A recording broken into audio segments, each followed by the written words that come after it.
মঞ্চে উপবিষ্ট জাতীয় নেতৃবৃন্দ এবং প্রিয় ভাই ও বোনেরা, আসসালামু আলাইকুম। আমার হাতে একদম সময় নেই। মান্না, মঞ্জু ভাই, নুরু এরা যে সমস্ত প্রশ্ন করেছে এর উত্তর দেওয়ার সময় দরকার, সে সময়টুকু আমার হাতে নাই। আমি খুব পরিষ্কার করে অত্যন্ত সংক্ষেপে আমি দু একটা কথা বলব। আমার আসম আব্দুল রব সাহেব আমাদের অত্যন্ত শ্রদ্ধা ব্যক্তি। আমরা যারা ৭১-এর মুক্তিযুদ্ধ করেছি, আমরা সেই সময় থেকেই বিশেষ করে মুক্তিযুদ্ধের পরে ভাই আপনাদের কথায় আমরা খুব কথা বলতে পারি। মুক্তিযুদ্ধের পরে আমরা যখন ওই একদলীয় প্রায় একদলীয় শাসন ব্যবস্থা যাতা করে আওয়ামী লীগ শাসনে, তখন কিন্তু এই আসম আব্দুল রব এবং জাসদ তারা উঠে দাঁড়িয়েছিলেন। তারাই তখন একমাত্র বাংলাদেশের মানুষের কথাগুলোকে সামনে তুলে আনছিলেন। সেই জন্যে আমরা তাকে আজকেও সেই সালাম জানাই এবং তাকে শ্রদ্ধা করে তাকে আমরা বিশ্বাস গ্রহণ করি। আমি আজকে এই মঞ্চ থেকে আসম আব্দুল রব সাহেবের আশু রোগ মুক্তি কামনা করছি। আজকে বোধহয় এই প্রথম এই প্রতিষ্ঠা বার্ষিকীতে রব্বাইকে আমরা পেলাম না, যা আমার জন্য কষ্টকর। একই সঙ্গে আমরা জানি যে যারা বিশেষ করে আমাদের বাবি এবং জাতীয় যারা নেতাকর্মী আছেন তাদের জন্য একইভাবে কষ্টকর। আমরা সেই জন্য পরম করুণ আল্লাহর কাছে প্রার্থনা করি যে আল্লাহ তাআলা তাকে যেন সুস্থ করে আবার আমাদের মাঝে ফিরিয়ে নিয়ে আসে। প্রিয় বন্ধুগণ, আজকে যে সংকট তৈরি হয়েছে, এই সংকট সত্যিকার অর্থে তৈরি করেছেন বর্তমান অন্তর্বর্তীকালীন সরকার এবং তাদের যে তারা যে তৈরি করেছেন কমিশন, এই কমিশন দীর্ঘ প্রায় ১ বছর ৮ মাস ৯ মাস তারা কমিশনের সমস্ত কমিশনে তারা আলোচনা করেছেন ওই কমিশনের বিভিন্ন বিষয় সংস্কার বিভিন্ন বিষয়গুলো নিয়ে। প্রায় অনেকগুলো বিষয়ে একমত হয়েছেন, কয়েকটা বিষয়ে আমরা একমত হতে পারিনি। সে বিষয়গুলো আমরা নোট দিয়েছিলাম। অর্থাৎ আমাদের মতভেদ থাকলেও আমরা মূল যে সহনশীল সঙ্গে আমরা স্বাক্ষর করি, এটাই নিয়ম। এবং এটাই সবটা নিয়ম যে আমরা যখন ইলেকশনে যাবো ম্যানিফেস্টোতে এই বিষয়গুলো থাকবে।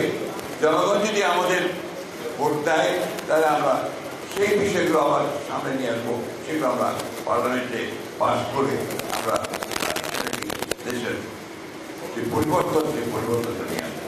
আর যদি আমাদের ভোটটা দেয় তাহলে সেটা বাদ হয়ে যাবে।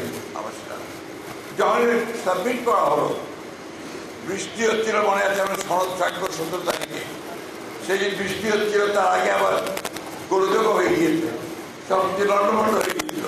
সেটাকে আবার ঠিকঠাক করে আমরা সমস্ত রাজনৈতিক দলগুলো যখন একমত হয়ে সেখানে স্বাক্ষর করলাম, বৃষ্টির মধ্যে ছাতা পড়ছিল, ছাতা ধরে দেখা গেল যখন এটা ওনারা উপস্থাপন করলেন অন্তর্বর্তীকালীন সরকারের প্রধান উপদেষ্টার কাছে, সেটা অনেক পার্থক্য। বিশেষ করে আমরা যে নোটিফিকেশনগুলো দিয়েছিলাম সেগুলো উল্লেখ করা হয়। সেই জন্য আমরা বলেছি যে it's a breach of trust, এটা হচ্ছে একটা আস্থা যে আমরা লিখেছিলাম, সেই আস্থাটা বিশ্বাসযোগ্যতা এখানে বিশ্বাস করতে জনগণের সঙ্গে প্রচারণা করেছেন, যেটা আমরা তাদের কাছ থেকে আশা করি। আজকে প্রশ্ন উঠেছে যেটা বলেছেন বিভিন্ন হবে। আমরা একটা কথা খুব পরিষ্কার করে বলতে চাই, বিএনপি সংস্কারের দল। বিএনপির জন্ম হয়েছে সংস্কারের মধ্য দিয়ে। বিএনপি 79-এ বিএনপি তৈরি হয়েছিল। শহীদ প্রেসিডেন্ট জিয়াউর রহমান তখন এই বিএনপি প্রতিষ্ঠা করেছিলেন। একদলীয় শাসন ব্যবস্থা থেকে বহুদলীয় গণতন্ত্রে বিএনপি সেটাকে নিয়ে এসেছিল, অর্থাৎ শহীদ জিয়াউর রহমান নিয়ে এসেছিলেন। সমস্ত পত্র পত্রিকাগুলো বন্ধ ছিল, সেগুলো সমস্ত খুলে দেওয়া হয়েছিল। মানুষের যে মৌলিক যে অধিকার, সেই অধিকারগুলোকে প্রতিষ্ঠিত করা হয়েছিল এবং সেটা করেছিলেন শহীদ প্রেসিডেন্ট জিয়াউর রহমান। আজকে একদিকে রাজনৈতিক সংস্কার, অন্যদিকে অর্থনৈতিক সংস্কার পুরোটাই যেন শহীদ প্রতিক্রিয়া আরম্ভ করে। পরবর্তীকালে দেশনেত্রী Begum Khaleda Zia presidential form of government থেকে পার্লামেন্টারি ফর্ম অফ গভর্নমেন্টে ফিরে গেছেন। আরো পরে তিনি কেয়ারটেকার গভর্নমেন্ট সিস্টেম আমরা প্রথম দিকে না মানলেও উনি কিন্তু একটা নির্বাচন করে প্রধান মেজরিটি নিয়ে এসে কেয়ারটেকার গভর্নমেন্ট সরকার পাশ করে উনি কিন্তু সেটা সংবিধানে অন্তর্ভুক্ত করেছিলেন এবং সেই কেয়ারটেকার গভর্নমেন্টের অধীনে 4টি গ্রহণযোগ্য নির্বাচন অনুষ্ঠিত হয়েছে। সুতরাং বিএনপি সংস্কার চায় না এই কথা যারা বলে তারা পুরোপুরি জাতির সামনে জাতিকে বিভ্রান্ত করবার জন্য বলে। বিএনপি অবশ্যই সংস্কার চায়। 2016 সালে বিএনপি ভিশন 2030 দিয়েছে সংস্কারের জন্য। বিএনপি সংস্কার আন্দোলন পুলিশের কথা বলে আগে 10 দফা ছিল, 27 দফা, তারপর 31 দফা দিয়েছে আপনার এই সংস্কারের জন্য। এই কথা বলে মানুষকে বিভ্রান্ত করতে চায় যে বিএনপি সংস্কার চায়। আমরা সংস্কার চাই, সংস্কার করতে করেছি। আমরা প্রত্যেকটা সভায় যে ক্ষেত্রে আলোচনা হয়েছে সেই সভা করতে দেখেছি এবং সেই পর্যন্ত সমাবেশ রক্ষা করেছি। তো আমরা কোনো বিক্রয় করিনি, আমরা কোনো বিভ্রান্ত করিনি। বিভ্রান্ত বিশ্বাস যে আসে এই ঐক্যমত্য কমিশন যারা দায়িত্বে আছেন তাদের কাছ থেকে। সুতরাং এ ব্যাপারে আমাদের বক্তব্য খুব পরিষ্কার যে আমরা অবশ্যই যে সংস্কারগুলো আমরা একমত হয়েছি সেই সংস্কারগুলো অবশ্যই আমরা একমত হবো আছি। আমরা ভবিষ্যতের দিনে সেগুলি আমরা ইমপ্লিমেন্ট করবো যদি আমরা ক্ষমতায় আসি। এবং আমরা যেগুলো পারিনি সেগুলো আমাদের আমরা করবো। আমি খুব পরিষ্কারভাবে বলতে চাই আমরা নির্বাচন করবো, নির্বাচন করতে চাই। তো আমরা 2026 সালের যে ফেব্রুয়ারি মাসে অন্তর্বর্তীকালীন সরকারের প্রধান উপদেষ্টা যে ঘোষণা দিয়েছেন সেই ঘোষণার সঙ্গে একমত হয়ে আমরা নির্বাচন চাই। কিন্তু সেই নির্বাচনকে আজকে আপনার বাচ্চার করার জন্য, সেই নির্বাচনকে বিলম্বিত করবার জন্য একটা মহল উঠে পড়ে গিয়েছে। বিভিন্নভাবে বিভিন্ন কথাবার্তা বলে জনগণকে বিভ্রান্ত করার চেষ্টা করছে। কিন্তু আমরা খুব পরিষ্কার করে বলতে চাই গণভোট নির্বাচনের আগে করার কোনো সুযোগ এখন আর নাই। নির্বাচনের দিনই গণভোট হবে সে কথা আমরা পরিষ্কার করে বলেছি। সেখানে দুটো কারণ থাকবে, একটা গণভোটের আর জাতীয় সংসদ নির্বাচন। সুতরাং এই বিষয়ে কোনো দ্বিমত থাকবে বলে আমি অন্তত মনে করি না।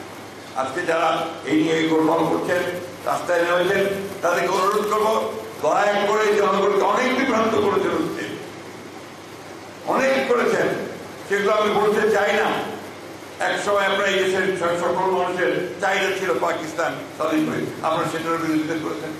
1971 সালে মুক্তিযুদ্ধের বিরোধিতা করেছেন।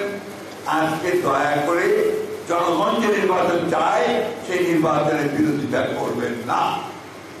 এই দেশের মানুষ কখনো যারা বিক্রি করে তাদেরকে ক্ষমা করেন, তারা ক্ষমা পায় না। সুতরাং ওখান থেকে সরে আসুন, নির্বাচন করুন। নির্বাচনের মধ্য দিয়ে জনগণের মতামত প্রতিষ্ঠিত হোক, এটাই আমরা সকলে চাই।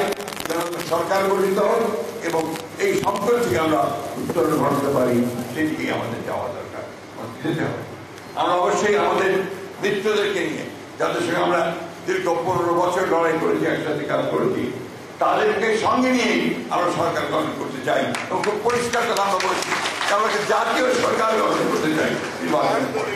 সুতরাং এই ক্ষেত্রে আমাদের বক্তব্য অত্যন্ত পরিষ্কার। আসুন সবাই আমরা এই একসাথে নির্বাচনকে উপভোগ করে সামনের দিকে এগিয়ে যাই এবং নির্বাচনকে অত্যন্ত সুন্দর সুষ্ঠু করে একটা আমাদের জনগণের পার্লামেন্ট, জনগণের একটা সরকার গঠন করি, এটাই আমার বক্তব্য। এবং আবারও সবশেষে আমি রব ভাই আশু মুক্তি কামনা করছি এবং তাকে আমরা আবার আমাদের মাঝে ফিরে পেতে